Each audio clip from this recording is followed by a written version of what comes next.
오늘은 살아가는 묵상 시간입니다. 오늘 본문 말씀 신명기 25장 4절입니다. 곡식 떠는 소에게 망을 씌우지 말지니라. 자, 오늘 짧은 본문의 말씀이지만 우리의 삶 가운데 우리가 필요한 배려에 대해서 함께 살펴보기 원합니다. 여러분, 우리가 하나님 앞에 가치 있는 사람이 되려고 하면 너무 냉정하거나 또 몰인정해서는 안 됩니다. 물론 하나님께서 우리에게 가진 모든 것을 불살라 다른 사람에게 주라고 말씀하시지는 않으시죠. 그럼에도 우리는 매일의 삶 가운데서 비록 적은 부분이라 할지라도 다른 사람이나 짐승에 대해서 또 따뜻한 마음을 가져야 합니다. 자, 오늘 본문 속에 보면 하나님께서 우리가 먼 곳에 있는 사람을 구제하거나 도와주기 위해 이전에 자기 집에 있는 소에게 먼저 자비로울 것을 말씀하십니다. 이 곡식을 추수할 때 곡식을 떠는 그 소가 일을 하면서 자꾸 입으로 곡식을 주워 먹으려 할 때 주인의 입장에서는 그 소가 일을 하면서 먹는 것이 아까울 수 있습니다. 그래서 대부분의 주인들은 곡식을 떨 때 소의 입에 망을 씌워놓고 일을 시킵니다. 그런데 소의 입장에서 보면 지금 눈앞에 먹을 것이 산더미처럼 쌓여 있는데 이것을 조금 더 먹지 못하고 일만 죽으라고 한다면 너무나도 억울하겠죠. 하나님께서는 지금 말 못하는 짐승이 눈앞에 곡식이 산더미처럼 두고서 못 먹으면 얼마나 원통하겠느냐, 소가 먹으면 얼마나 먹겠느냐라고 말씀하시는 겁니다. 그래서 추수하는 소의 입에 망을 씌우지 못하게 하셔서 마음대로 먹게 하신 것이죠. 즉 1년 중에 이때 한 번만이라도 실컷 먹어보라는 것입니다. 이것이 하나님께서 소에게 주시는 축복이었습니다. 옛날에는 잔치집에서 음식을 만들면 일하는 분들이 일하면서 먹는 것을 크게 야단치지 않았습니다. 무엇보다 일을 시키는 사람은 너무 인색하지 않는 것이 좋은 거죠.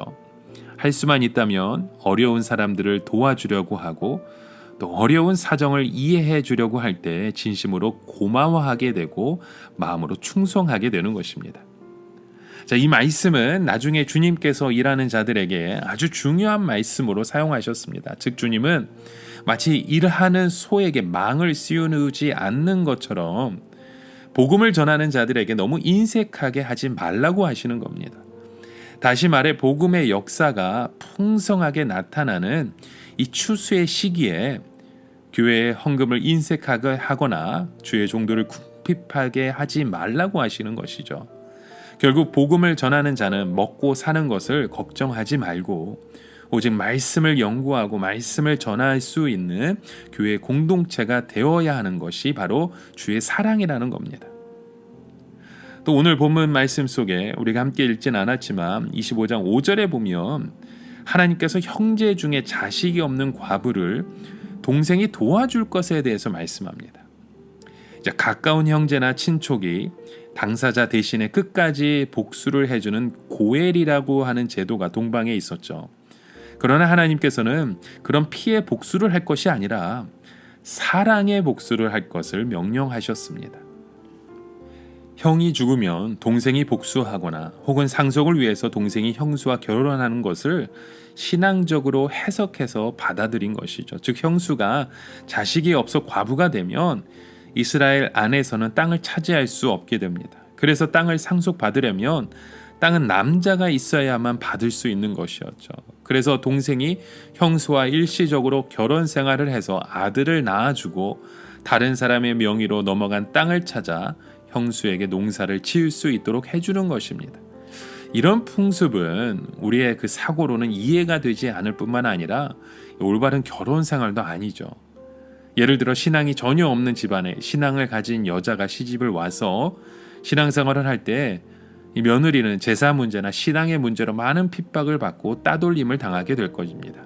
남편이 있지만 교회에 나간다고 남편으로부터 사랑을 받지 못하겠죠. 그러나 그런 가운데서도 자식들만큼은 철저하게 신앙으로 키우고 되고 또 이런 어머니 밑에서 큰 자식들이 오히려 모태 신앙을 가진 자들보다 더 신앙적인 삶을 살아가는 경우가 많이 있음을 보게 됩니다. 때로는 이렇게 자란 자식이 온 집안을 전도하는 경우도 있죠. 사실 신앙을 가진 과부를 하나님께서 지금 이처럼 축복하시겠다는 겁니다.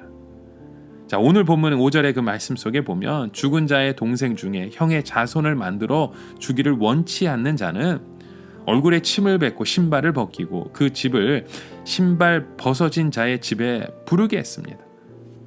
즉 자기는 모든 것을 다 가지고 있으면서도 핍박이나 고난의 신앙은 초도 용납하지 않고 편하게 믿으려고 하는 사람을 두고 말하는 것입니다. 예를 들어 어떤 사람이 멋진 옷을 입고 있는데 신발을 신지 않고 있다면 그 사람의 멋있는 옷은 아무 소용없을 것입니다. 오히려 신발을 신지 않고 돌아다닌 사람이 있다면 그 사람은 정신이 나간 사람인지 거지일 것이겠죠. 이처럼 어려운 가운데 신앙을 지키려고 애쓰는 자들을 인정하지 않고 업신여기는 자의 신앙은 바로 마치 우리가 신발을 벗고 돌아다니는 것과 마찬가지입니다. 무엇보다도 우리가 하나님 앞에 가치 있는 자가 되려면 무조건 다른 사람들이나 다른 교회의 성공한 모습을 따라갈 것이 아니라 자기 나름대로 성경적인 아름다운 것을 지키는 것이 중요합니다. 여러분, 우리의 삶 가운데 우리가 이해하지 못하는 일들이라도 여러분 그가 어려움 속에서 믿음을 지키려고 애를 쓰고 또 우리의 마음속에 축복의 통로가 될 수 있는 그런 고백들이 우리의 삶을 통해서 세워지길 주님의 이름으로 간절히 축원합니다. 그런 믿음의 고백을 통해 우리 주변의 사람들을 배려하고 사랑의 나눔을 나눠갈 수 있는 저와 여러분의 하루 되길 주님의 이름으로 축원합니다. 함께 기도합니다. 하나님, 오늘도 우리의 사람 가운데 하나님 너무나 냉정한 사람이 아니라 하나님의 마음을 품을 수 있는 따뜻한 주의 백성 되길 원합니다. 우리 안에 그런 배려가 넘치게 하여 주시고 우리 안에 그런 사랑이 흘러 넘쳐서 우리를 통해 하나님이 하시고자 하는 그 일들이 우리 주변의 사람들에게 함께 행복함으로 전파될 수 있는 그런 믿음의 통로 되게 하여 주시옵소서. 예수님의 이름으로 기도드립니다. 아멘.